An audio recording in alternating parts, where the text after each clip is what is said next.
Thank you. Just to end with a last question, you've observed in your time as the president of the World Bank Group the sort of evolution of your relationship with civil society, both as an outside critiquer but also as a collaborator. Now, reflect a bit, if you could, on where are we at our most productive in engaging with you, and both in terms of adding pressure, the environment around you, or in working directly with you.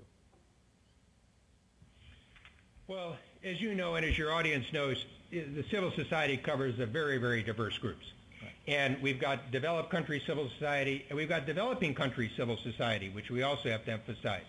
And so I think part of the challenge is reflecting this more network system. What can you do and what can we do to frankly expand the ability to participate in the policy debate, to expand the openness in developing countries for civil society.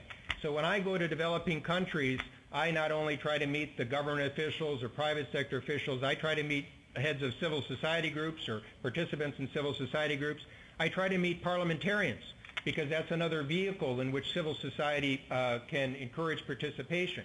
We're a non-political organization, so I can't favor one political form or another, but I try and work with an interparliamentary network that we put together to try to encourage that. Just as the question suggested, now and then we need to have a free debate. I've learned things from various points that people have raised. For example, on the Open Data Initiative, people brought things to our attention, and I always emphasize to our people where we need to change something, we need to be open and learn, but debate has to be two ways. And I think that one of the healthiest things that will happen for the NGO community, just as it's happened for us as an institution, is engage with the developing world about what they think is important, not just what we think is important for the developing world. We're no longer in a north-south world. We're not even in a south-north world. It's a much more complex series of interactions. So, for example, I don't really see we're going to be able to make headway on climate change in the developing world unless we also see it as an energy issue. Now, this also means where we can invest in developing alternative technologies and getting those up to scale quicker, that will be a plus as well. So I think in some ways it will be a more difficult time just for some of your institutions, just like it's been for the World Bank. But I think it's also a more exciting time because you can bring more players and more views. You saw this in the food security discussions that we had and some of the legacies of some of the attitudes from the past.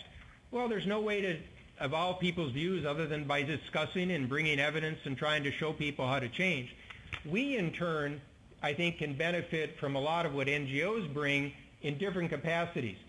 Some of you are excellent at delivery capacity on the ground. Some of you have extraordinary insights about different aspects of those societies.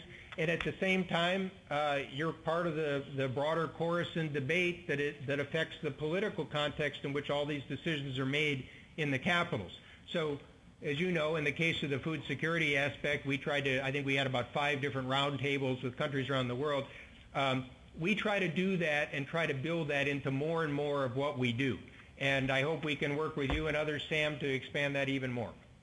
Well, please join me. Thank you, Bob, very much for joining us, and I really appreciate it. Please join me in thanking you.